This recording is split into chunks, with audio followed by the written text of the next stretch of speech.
Christian Venard, bonsoir. Bonsoir. La Pentecôte se célèbre une cinquantaine de jours après Pâques, en 9 je crois. Qu'est-ce que la Pentecôte? Qu'est-ce que cette fête d'un point de vue religieux? C'est le moment où les apôtres sont réunis entre eux. Ils ne sont pas très fiers parce que Jésus est mort, il est remonté au ciel, c'est ce que nous avons fêté à l'Ascension. Ils ne savent pas trop comment faire. Et Jésus, au moment de l'Ascension, leur a promis de leur envoyer son esprit. Et dans les Actes des Apôtres, il nous est dit qu'ils sont là en train de prier, ils sont avec la Sainte Vierge.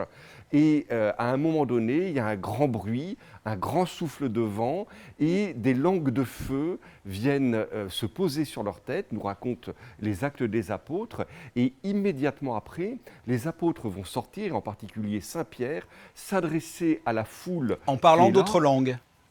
Alors eux vont s'adresser dans leur langue, et puis chacun va les entendre dans sa propre langue. Et pourquoi est-ce qu'il y a beaucoup de langues à ce moment-là à Jérusalem? C'est parce que cela correspond 50 jours, 7 semaines après Pécha, la fête de Pâques. Pour les Juifs, c'est la fête de la fin des moissons. Et alors, donc, beaucoup de Juifs, notamment qui étaient de l'extérieur de la Judée, sont présents à ce moment-là à Jérusalem. Et c'est un peu le miracle de la Pentecôte. Chacun les entend dans sa propre langue. Vous avez parlé là de la langue de feu. C'est en quelque sorte un espoir pour tous ceux qui sont mauvais en langues étrangères, si je me trompe. Alors, on peut évidemment prier le Saint-Esprit pour les langues étrangères. Les 3 symboles qu'on utilise en général dans le christianisme pour le Saint-Esprit, donc qui est une des 3 personnes de la Trinité, le Père, le Fils et l'Esprit Saint, sont la colombe qu'on voit au moment du baptême de Jésus, la colombe qui descend des cieux. C'est aussi le souffle, l'Esprit souffle, on voit très bien le symbolisme derrière. Et puis, c'est le feu qui symbolise évidemment aussi l'amour de Dieu pour nous, l'amour de Dieu en lui-même. Dieu est amour. Et quand nous invoquons l'Esprit Saint, tout particulièrement en cette fête de Pentecôte, nous demandons au Seigneur de nous remplir de ce feu, de cet amour pour lui et ce qui en découle immédiatement pour tous nos frères.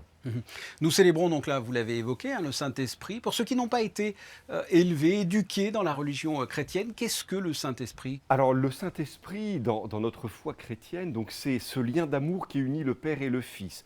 Alors en même temps, toutes ces grandes fêtes, vous voyez, on va fêter dans quelque temps aussi la fête de la Trinité. Toutes ces fêtes tournent un peu autour du mystère de Dieu.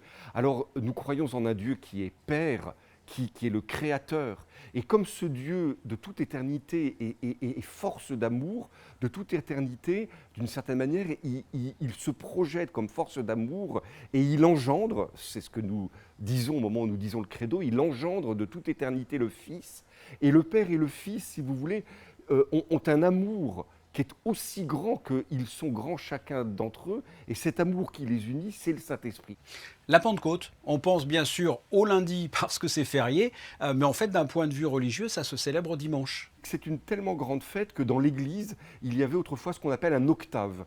Ça existe encore pour Pâques, ça existe pour Noël. Et puis, au moment de la réforme liturgique, ça a été supprimé pour la fête de Pentecôte.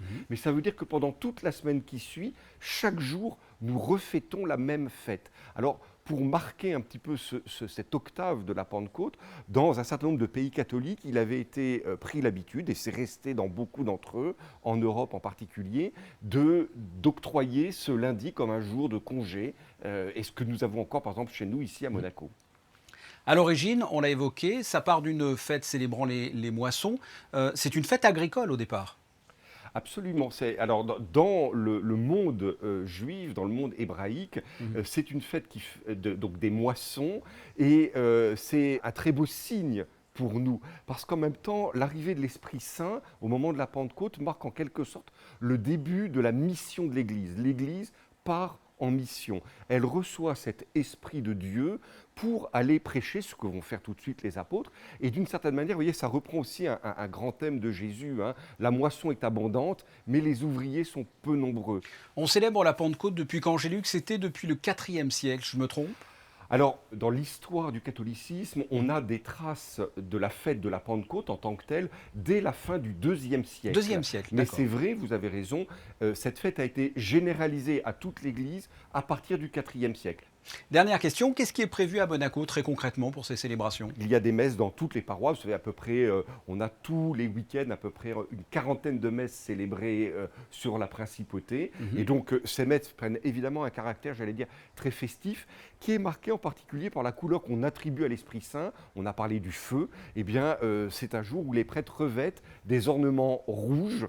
Alors ici, à Monaco, on a un peu l'habitude du rouge, puisque c'est une de nos couleurs nationales. Mais c'est vrai que ce jour-là, ça donne une dimension très festive à cette fête de la Pentecôte, qui est vraiment notre fête à tous et celle où vraiment nous pouvons dire nous sommes du même esprit, de l'Esprit de Dieu. Christian Venard, merci d'avoir répondu à mes questions. Merci à vous.